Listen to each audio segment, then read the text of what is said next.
Hai anak-anak, kita bertemu di mata pelajaran Bahasa Indonesia kelas 7.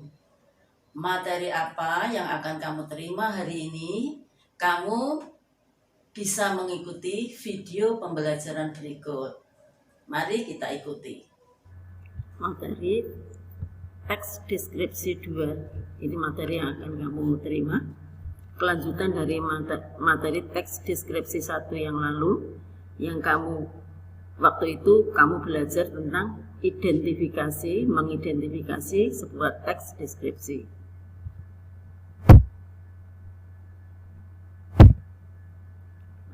Pada materi ini, teks deskripsi selanjutnya ini, tujuannya pada akhir pembelajaran diharapkan kamu nanti bisa menelaah struktur teks deskripsi, itu yang pertama. Yang kedua, bisa menelaah kebahasaan teks deskripsi. Struktur teks deskripsi yang pertama yang akan kita pelajari pada bab ini. Struktur teks deskripsi terdiri dari 1. Identifikasi atau gambaran umum. Apa itu isinya? Gambaran umum itu berisi objek yang akan dideskripsikan. Jadi kalau kamu mau menjelaskan tentang sebuah rumah, berarti kamu mengidentifikasi rumah, ya. Bisa juga menjelaskan lokasi sesuatu, tempatnya di mana, ya. Dan bisa juga sejarah lahirnya, itu bisa juga. Kemudian intinya adalah pernyataan umum tentang objek yang akan dideskripsikan. Yang kedua, struktur yang kedua yaitu deskripsi bagian. Deskripsi bagian ini berisi apa? Deskripsi bagian ini berisi perincian tentang objeknya. Apa yang dirinci? Yaitu objeknya itu tadi, apa yang dilihat, apa yang didengar, atau apa yang dirasakan. Semua dijelaskan di deskripsi bagian. Jadi penjabaran dari identifikasi atau gambaran umum tadi. Struktur yang ketiga yaitu simpulan atau kesan. Jadi setelah ada identifikasi atau gambaran umum, ada deskripsi bagian setelah penguraiannya di atas, maka yang terakhir, paragraf terakhir adalah menyimpulkan. Dan kesan apa ditulis di paragraf penutupnya ini. Nanti akan terlihat, kamu akan lebih jelas lagi dari contoh sebuah teks deskripsi. Selanjutnya, tadi pada struktur yang kedua adalah deskripsi bagian. Deskripsi bagian ini dalam pengembangannya ada beberapa macam cara. Ada 4, yaitu pengembangan deskripsi bagian berdasarkan ruang. Bagaimana cara penceritaannya? Cara penguraiannya bagaimana? Apabila penulis itu mendeskripsikan bagian-bagian objeknya. Misalnya, sebuah rumah itu ada pintunya, letaknya di mana, bagian pintu masuknya di mana. Itu untuk mendeskripsikan bagian berdasarkan pengembangan berdasarkan ruang, segi bagian ruang. Pengembangan deskripsi bagian yang lain yaitu berdasarkan anggota bagian objeknya. Bagaimana cara penjelasan seperti ini? Yaitu apabila seseorang mendeskripsikan tentang pantai, di situ dijelaskan bibir pantainya bagaimana, ombak di pantai itu bagaimana, warna pasirnya. Nah, itu semuanya dijelaskan di situ. Itu merupakan pengembangan deskripsi bagian objek. Yang ketiga, deskripsi bagian berdasarkan proses sesuatu berlangsung. Bagaimana itu? Nah, ini pengembangan seperti ini apabila kamu membaca sebuah cerita. Cerita itu diawali dari kejadian yang sederhana, meningkat sampai kejadian yang mengkhawatirkan, meningkat sampai selesai, ya, sampai bagaimana proses terjadinya dari awal sampai selesai dalam sebuah cerita. Itu namanya berdasar pengembangan deskripsi bagian berdasarkan proses sesuatu berlangsung. Pengembangan deskripsi bagian yang lain lagi tentang apa? Yaitu berupa pemfokusan. Bagaimana cara menceritakannya? Ya, apabila seseorang menceritakan bagian yang paling disukai dari sebuah objek yang dideskripsikan. Ya, misalnya sebuah perpustakaan, yang benar itu ruang bacanya. Nah, dijelaskan desain unik, desain ruang perpustakaan itu unik, cerah, memberikan kenyamanan. Nah, ini mendeskripsikan itu, ya, itu pengembangan deskripsi bagian. Nah, selain pengembangannya, sebuah teks deskripsi, dalam pengembangan sebuah teks deskripsi, kita juga harus memperhatikan penggunaan bahasa dalam sebuah teks deskripsi.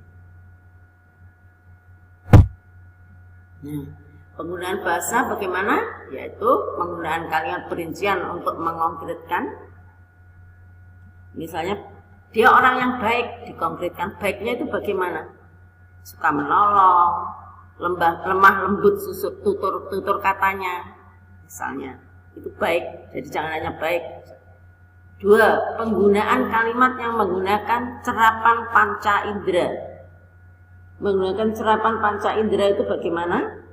Yaitu berisi kalimat yang seolah dapat dilihat, didengar, dan dirasakan. Misalnya kalimat pantai panjang dengan pasir putih.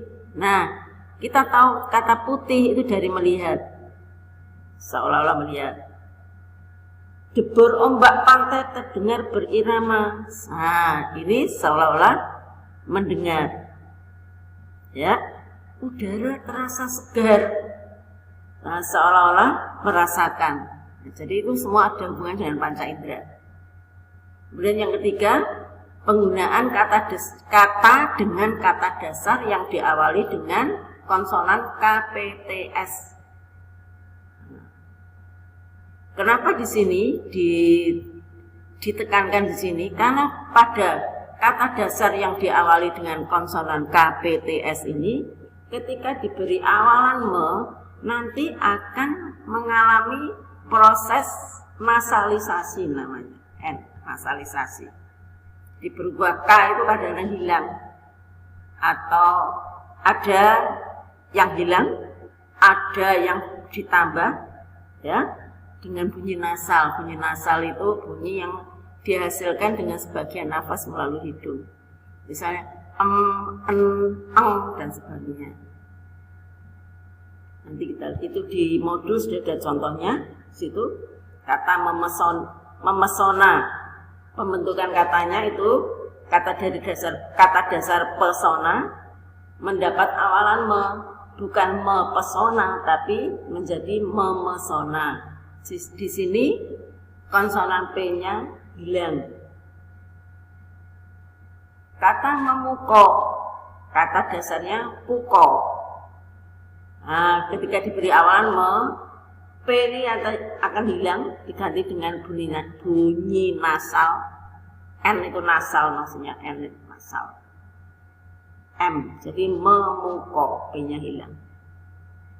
Penggunaan selain nomor 3 penggunaan kata dasar tadi, penggunaan sinonim pada teks deskripsi. Jadi sebuah kalimat nanti ada sinonim, bersinonim.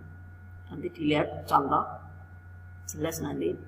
Kemudian penggunaan kata depan pada teks deskripsi, penggunaan kata khusus,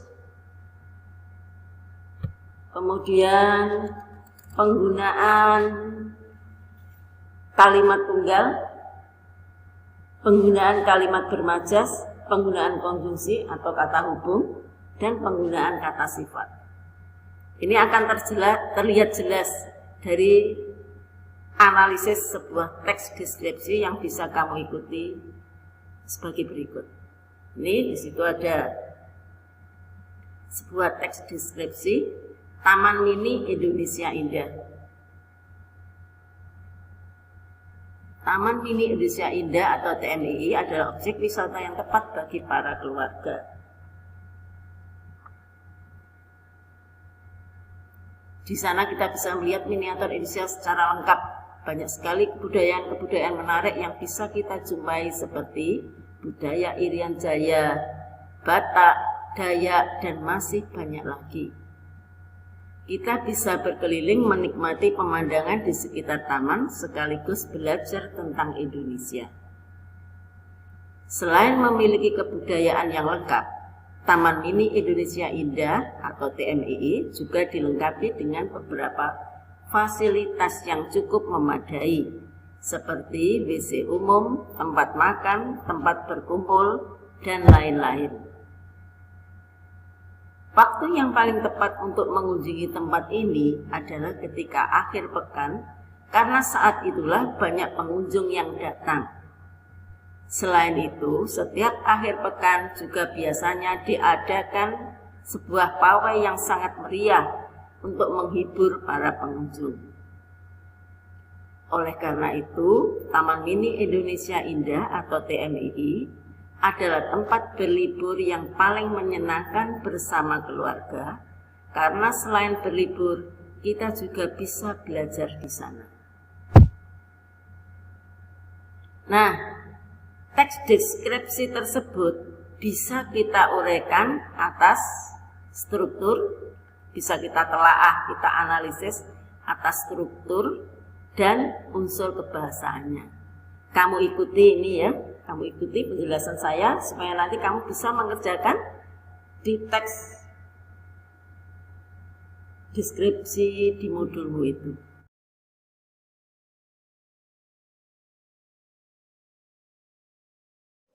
Demikian anak-anak pembelajaran yang kamu ikuti hari ini. Apabila ada hal yang kamu kurang memahami, kamu bisa bertanya kepada saya dengan menghubungi saya. Ingat, jangan lupa mengerjakan tugas atau latihan yang diberikan.